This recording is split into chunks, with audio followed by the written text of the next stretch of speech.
Hopefully the internet don't trip on. Get off the stuff. Slow.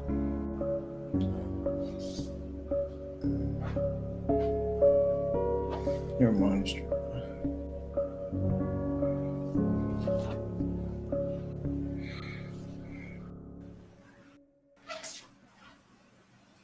All right, man. What's going on, everybody? Welcome back to another episode of Najeh Wilkins Show, man. So we're gonna be talking to a outstanding prospect out of Peach County, DJ Hudson, man. Doesn't get a lot of love, man, but he's been turning it up this season. Peach County is 6-1, right? One of the better teams in the state. I think they're a state championship contender, man. So let's talk to one of their best players and get to know him a little bit, DJ Hudson.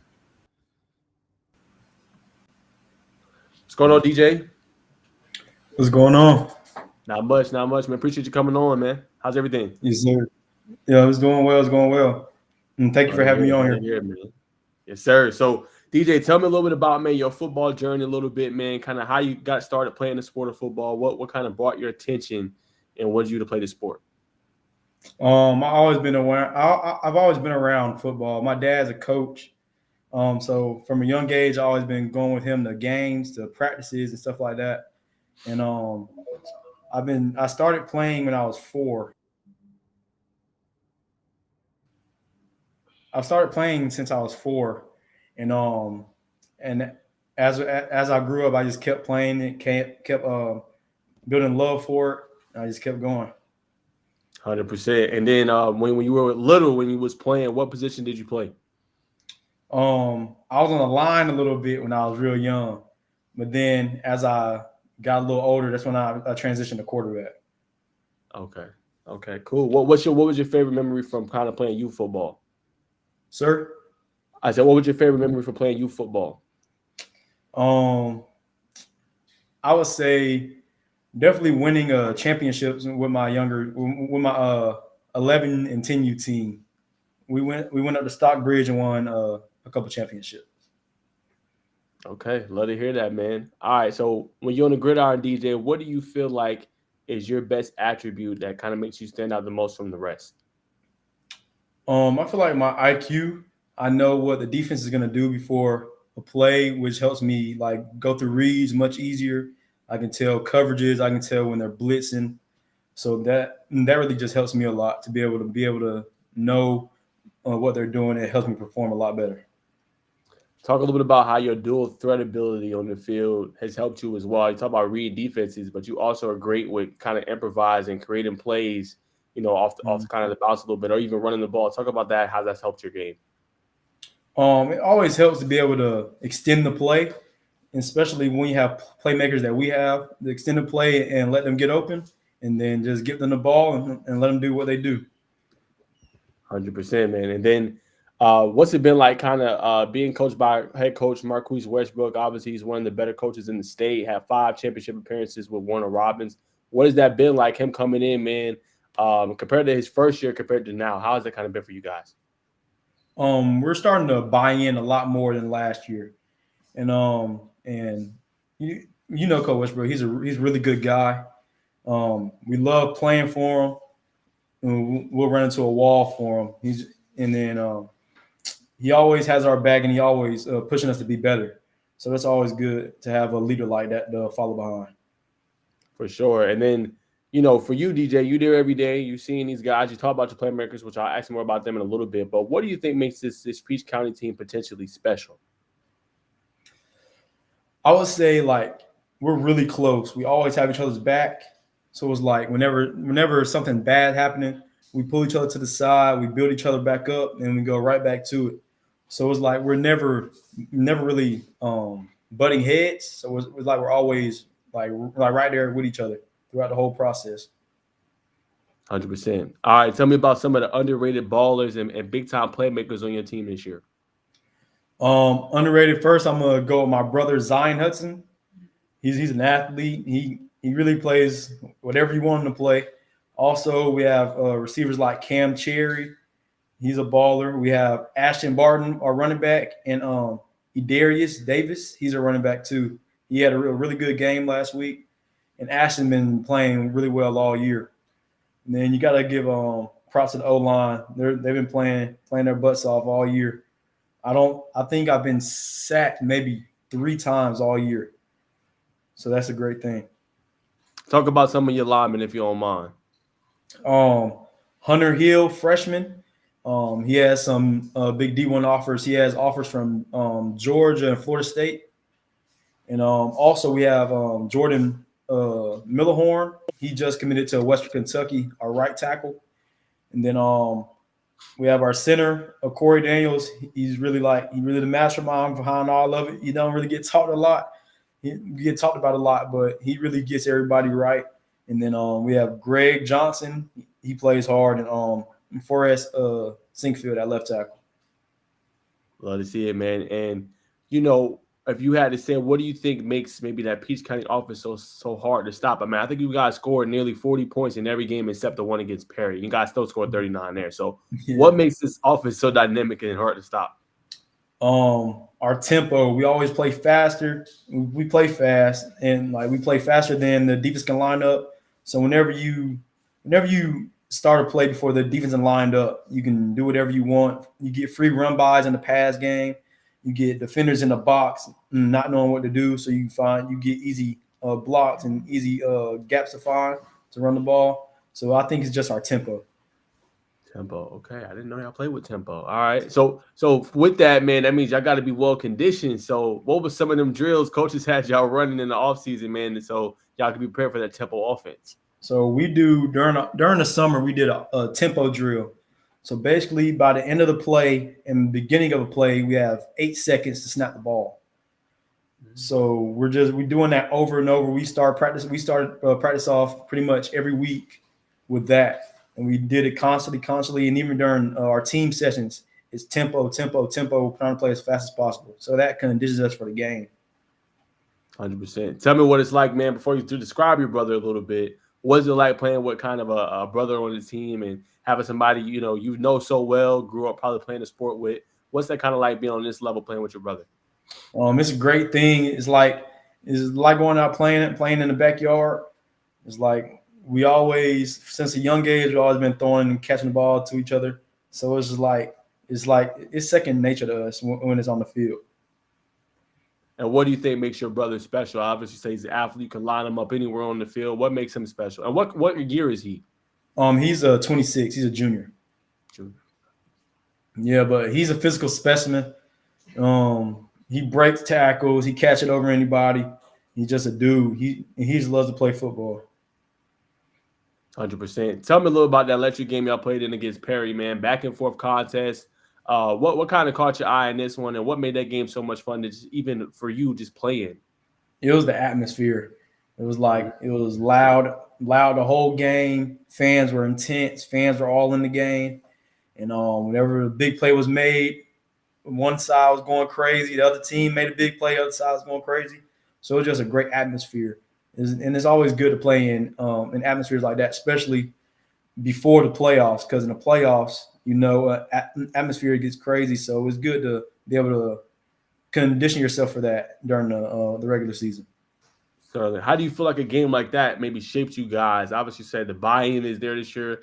Guys are really focused. Y'all picking each other up. But how do you feel like a game like that has maybe shaped y'all going forward? It was a loss, but something like that can kind of fuel you going forward. And what them atmospheres you alluded to are going to kind of be like going forward, playing in tough atmospheres, but going up against a defending state champion as well. Yeah, that game definitely it flipped the switch within the team because we came off. We ended up being 3-0, including that Warner Robins spring game, the fall scrimmage. So we were high on ourselves. I think that was just a humbling experience. I think we needed that. And then after that, our motto was 14-1. We have it everywhere.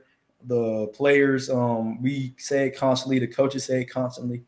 So it's just it just pushed us to play harder, practice harder, and practice like championship contenders. Because we, like you said, they're defending state champions. So it's like if we can play with them, we should be able to play with anybody.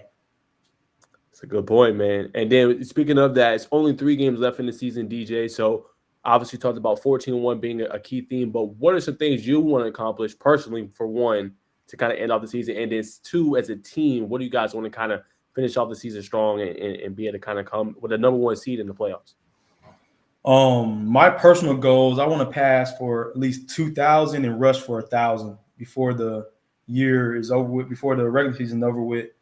Right now I'm at 1,300 passing. I'm at, I want to say 500 something rushing right now. So, and then as our team goal, of course, we want to win state. So we keep, like I said earlier, we keep pushing and pushing, practicing hard, practicing like we want to be state contenders. 100%. And then, for you, what is these past maybe couple weeks or this season, DJ, has been like for you? Obviously, you've been balling out there. A lot of people have been recognizing you, but what has that been like for you? Kind of starting to be able to get that recognition now, and people wanting to, talk to you more and want to kind of put you more out there as you continue to ball and succeed. It's obviously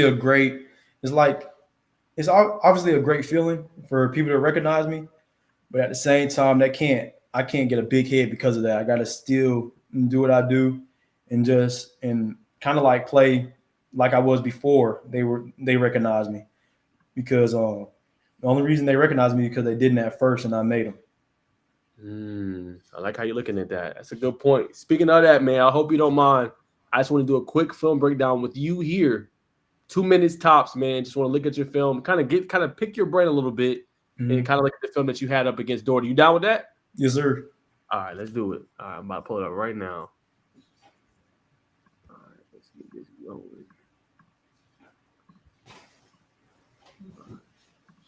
Let me know if you can see that. Yes, sir, I can. All right, perfect. I'm going to start over and blow it up. All right, DJ. So this play here, again, do not tell me the play that was called, but I just want to go through your mind and see, okay, what are you thinking about when you see this defensive look, right? Yes, sir. You got the offensive line here. You got, looks like 3 backers in here, right? Obviously, looks like the corners over here. What's going through your mind kind of on this play when you see this and what this defense has called? So basically, I think they were in cover 3, but to the boundary is 2 over 2, and they had a safety in the middle of the field, but he was shaded towards the field. So I knew I had the boundary wide open, and our concept that we had was pretty much a cover 3 beater. And as you can see, they were like running into each other. They didn't know what to do, and it resulted into a touchdown. All right, let's roll it.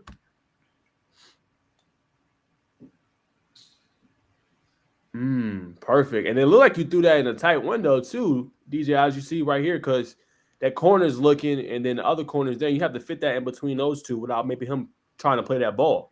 Yes, sir. Okay. Nice. All right, so this one, kind of a better angle. So we're going to let the defense set up here and get your thoughts again. So correct me if I'm wrong. That looks like potentially cover 3 again. Am I wrong on that? Yes, sir. Okay. Because it looked like he's single high. You got this guy over here, 2 guys here, and then you got your other 2 guys here. So same kind of thing, 3 linebackers here. What's kind of going through your head? So basically, they've been in cover 3 all night. So we knew we had the seams if I looked off the middle safety to one side and go back to the other, because that guy that's low towards the boundary, he's curl flat player, and then of course the corner is a deep third. And then if I look off the middle safety towards the field, he'll go over there to that hash, and the seam on the boundary side was wide open.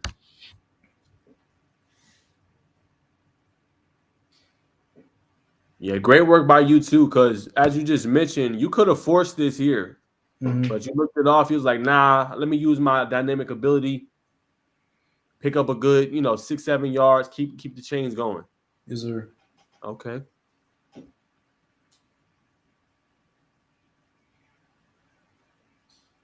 All right, so same thing here. Kind of look like what you just called, right? That curl flat right here.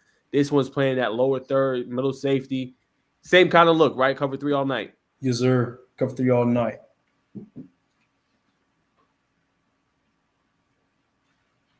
Let's look at that one more time. So here, DJ, when you see this, right? Obviously, you got that beater. You got this guy going over, which takes this corner. Again, another tight window throw. So when you see this kind of open up and this guy kind of like come through, what's going through your head here as you release this ball? Just to put it on the money, don't throw it too far. Don't underthrow them because if you overthrow them, it's gonna be incompletion. You underthrow them, it could potentially be a pick, or it couldn't result into a touchdown. Got you. And as it did right there, touchdown, good play, good throw again, good read yet again by you.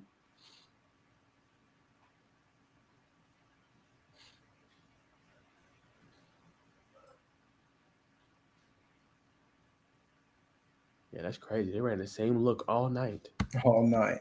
All night. Like, they didn't change up nothing. I Nah, mean, they you ain't were change paid off anything. on that. Only thing they would do, they'll take a backer out of the box. When we got into our like our empty sets and our doubles and our trip sets, they would take a backer out of the box and try to play the number 3 or number 2 receiver. Interesting. Okay.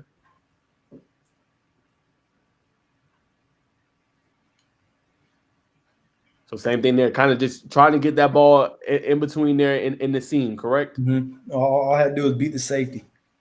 Beat the safety. Okay. Let's see this play right here. Oh boy, you moving fast. Bro, you moving fast. So let's replay that one real quick. So this one right here, obviously we know it's the same look, right?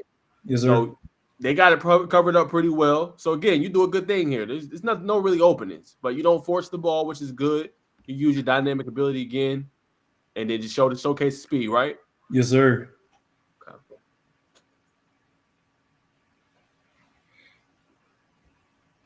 All right, man. We'll look at a couple more.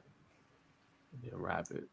So once again, obviously you're teaching me as well. So I'm assuming this is still cover 3, but the safety is not high no more. He's coming kind of down because you got that trips to the left, correct? Yes, sir.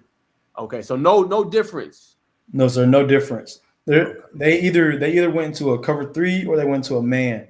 And right here, it looks like they're trying to go into a man coverage. Even though the safety's pretty high, it looked like they're trying to go to man because you can see the corners and the flat defenders, they're facing a receiver. They're not really eyes inside to me, so that's kind of an indicator that it's man. Okay.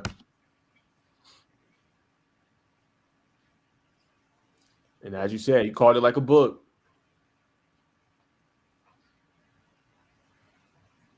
A good job by you again. Obviously got cut off there a little bit, but just making a play. Not much there. Not turning with football in the red zone. Staying alive for another play. Okay. And this will be the last one. Ooh, okay. Run this one through me real quick. Kind of looks like we're getting that same look. Trips to the left. 3 defenders over. You got the single high, and you fit in between that window. What's kind of going through your head on this look? So right here, it looked like they're kind of playing man free. So basically that the high safety in the middle can do whatever he wants. He's a free player. And all I knew, because it was man, and I knew one of our best players against one of their linebackers pretty much.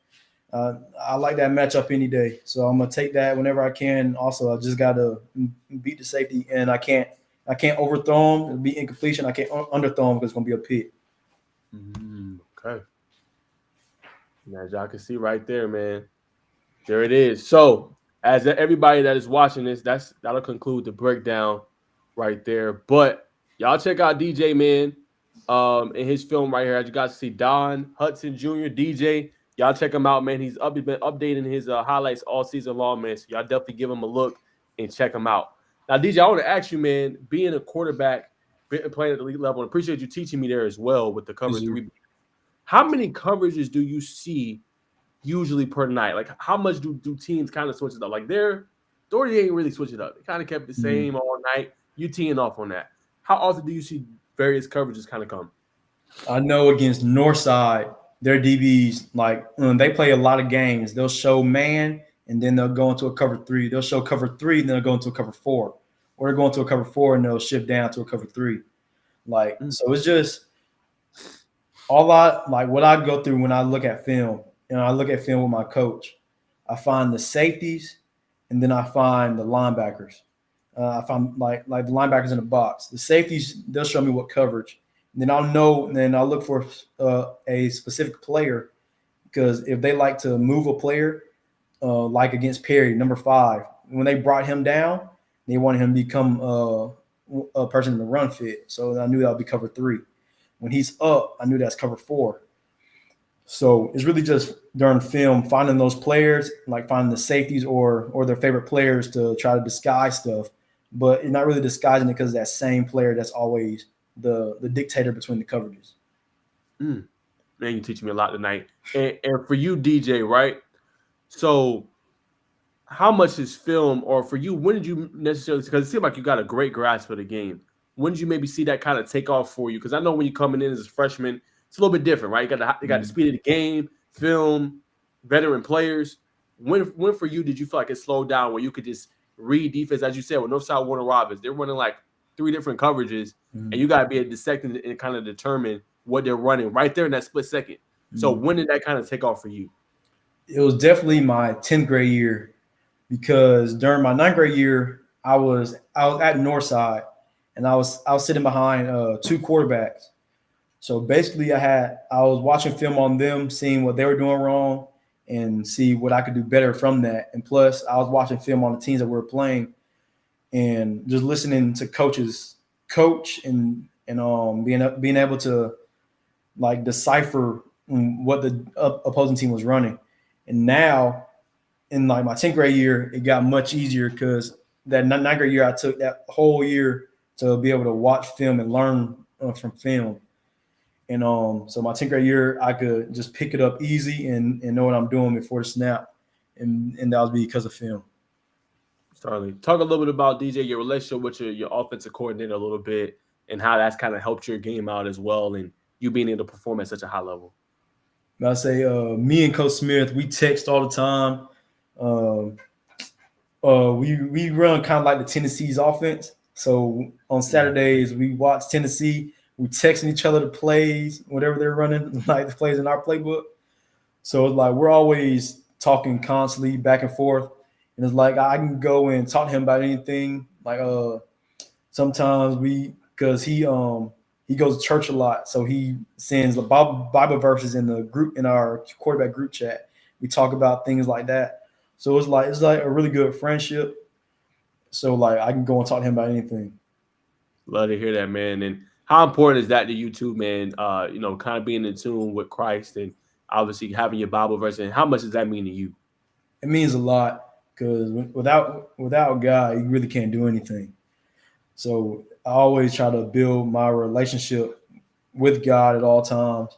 I write a Bible verse on my wrist tape every game. So, and then I write a cross on my wrist tape every game. So he always a big part of my life. And I always went to church when I at a very young age. I've been to church. I've been with my grandpa. We went to Saturday on during the summer. We went to church school during stuff like that. So it always just kept me in my life.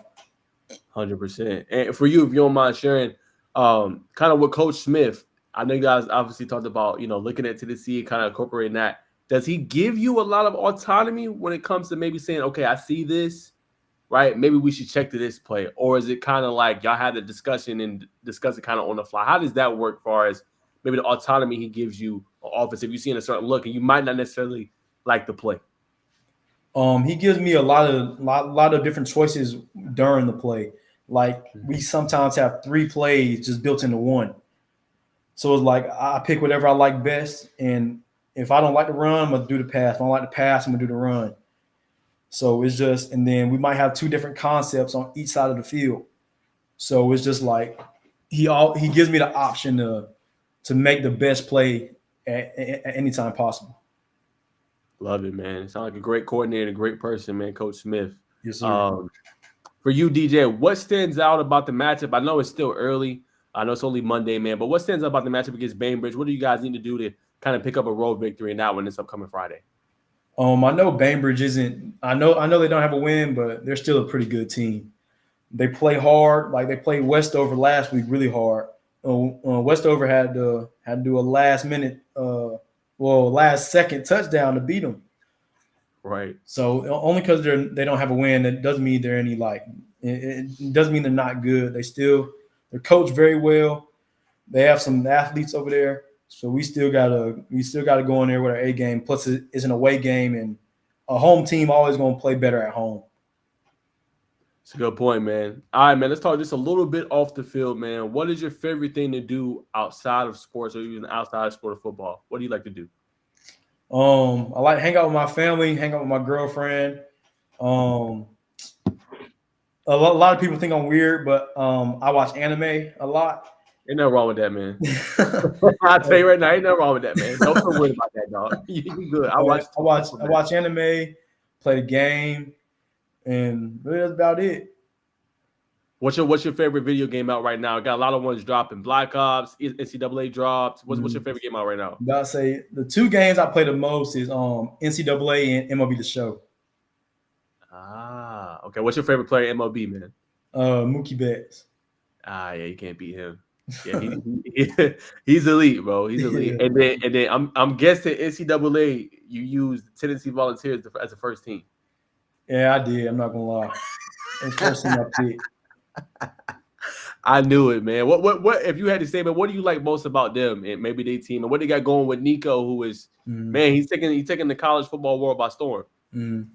I love their offense because it's so spread out, so you can see it a lot easier instead of like being so condensed. Like the splits are really wide, so you can see the field a lot better. And Nico, he's a dog. He can make whatever throw he wants to make on the field.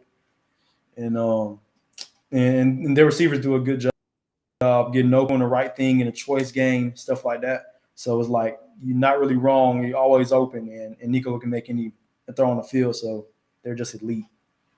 Certainly. If you had to say, DJ, who's your favorite player to watch?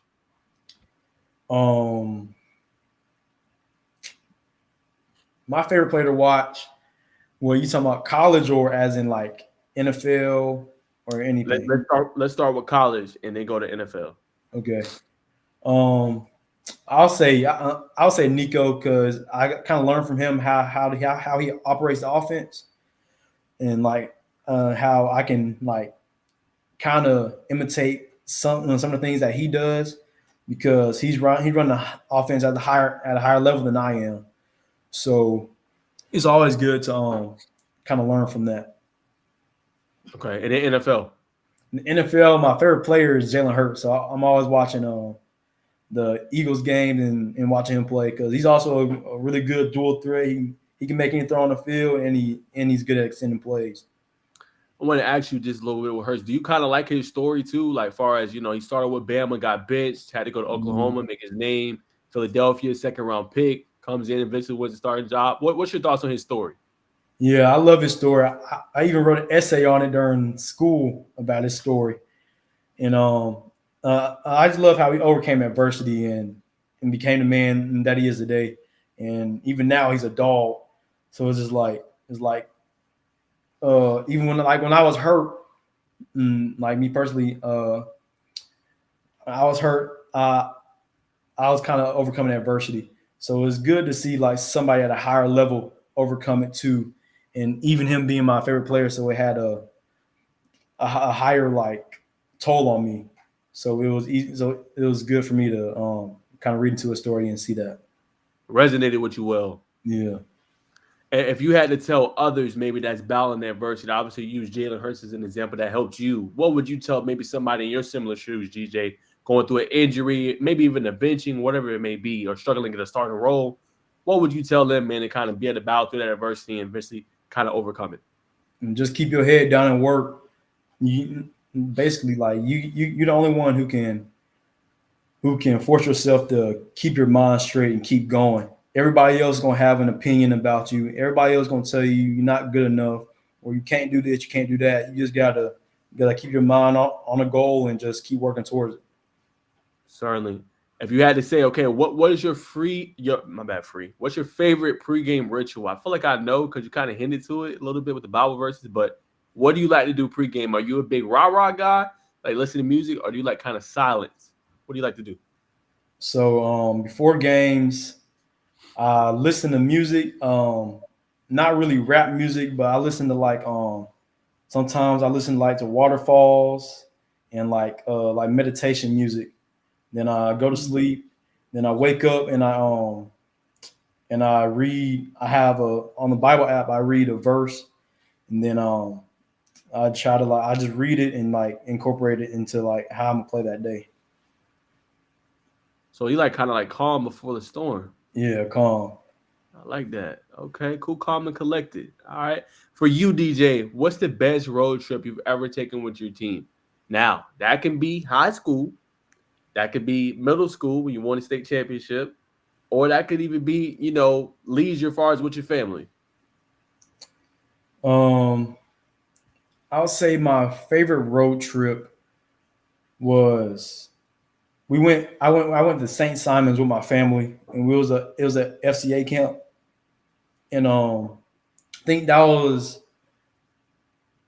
when I really started to get really close with God. I would say because we went and it was kids had their own little area, the adults had their own little area, so it was like I was around kids my own age, and all of us are discussing how God has done things in our life.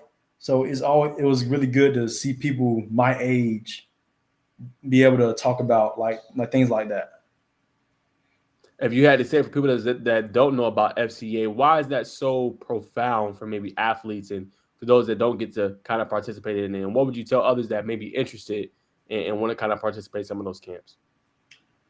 Because I feel like if you go, like you can build friendships forever. Like some of those guys that were there, I still text stuff like that. Like we're really good friends, and I encourage people to do it because plus you're getting to know God better and you're building new relationships with people that you would have never met if you didn't go. Great point, man. All right, man. A couple more before I let you go. Let's just talk a little bit about just a little bit of your recruitment, man. What's your interest right now? What schools are kind of calling you currently? I've been talking to Reinhardt. I'm talking to Air Force, and I've been talking to Vanderbilt. I just came back from the Vanderbilt game last night. Well, not last night, but Saturday night when they beat Bama, and I was on the field and everything. So those are some of the top schools right now.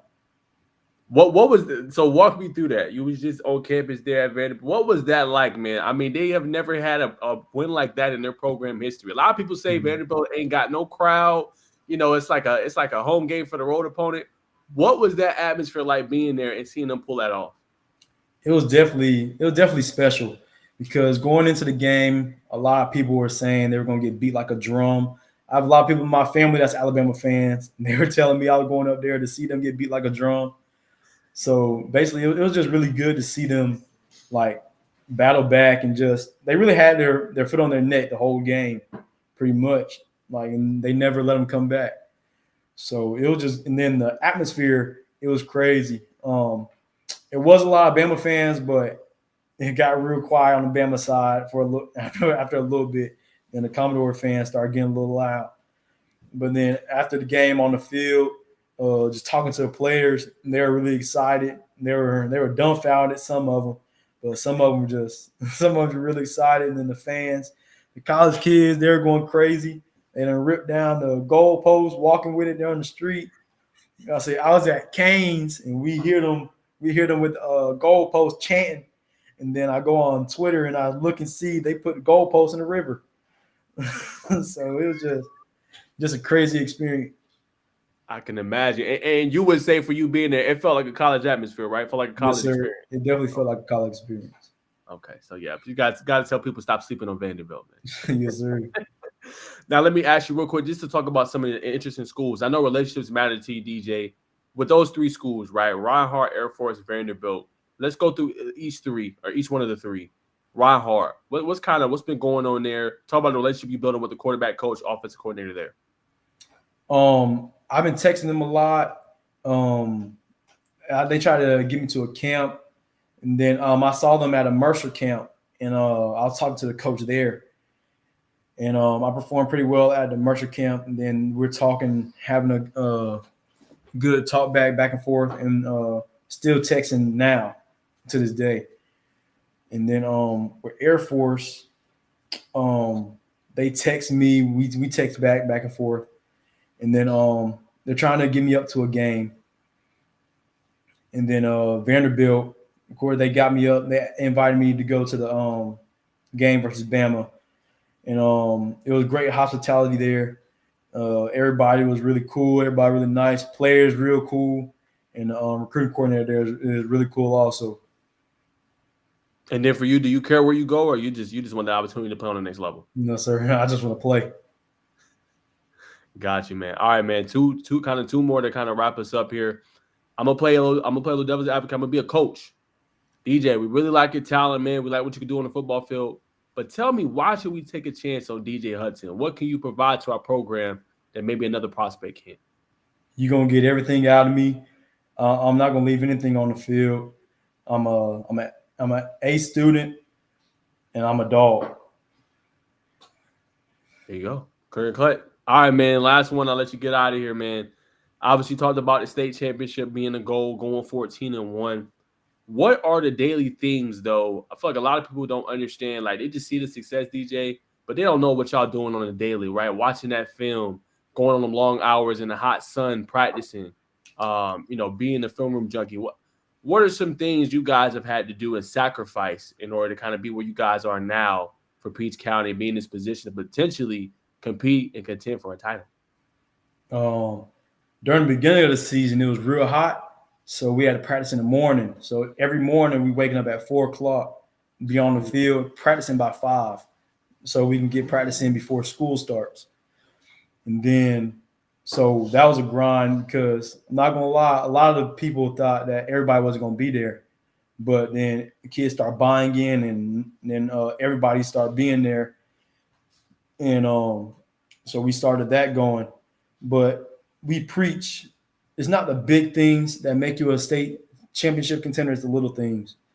Mm-hmm. So we try to do the little things. We try to do the little things great. So if you're doing the little things great, the big things come easy. Certainly. Before I let you go, DJ, is there anything you want to ask me or anything you want to, anybody you want to shout out, a teammate, a team, player, before we let you get out of here? I want to shout out the Peach County family and all the coaches, all the fans, and everybody in the school. Go Trojans. 100%. All right, DJ, I know you're going to be probably wrapping it up around December, your recruitment. Would love to write an article on you when you do shut it down, man. So, if you feel comfortable with it, definitely come holler at me, man. Would love to, write a nice article on you, man, and your decision and where you ultimately going to play. Yes, sir. Thank you. No problem, man. Have a good one, man. I'll be in touch, bro. Yes, sir. You too. All right. All right, y'all. So there goes DJ Hudson, man, having an incredible season for Peach County. Want to give him some shine, man. I don't feel like he's talked about enough, man. And he's having an outstanding season for the Peach County Trojans. I got him as high as number 2 in the Score Atlanta poll. And everybody's looking at me crazy. Why you got him so high? Peach County is the real deal, man. They got players all over the field. Y'all sleep on them if y'all want to. They're going to show y'all. But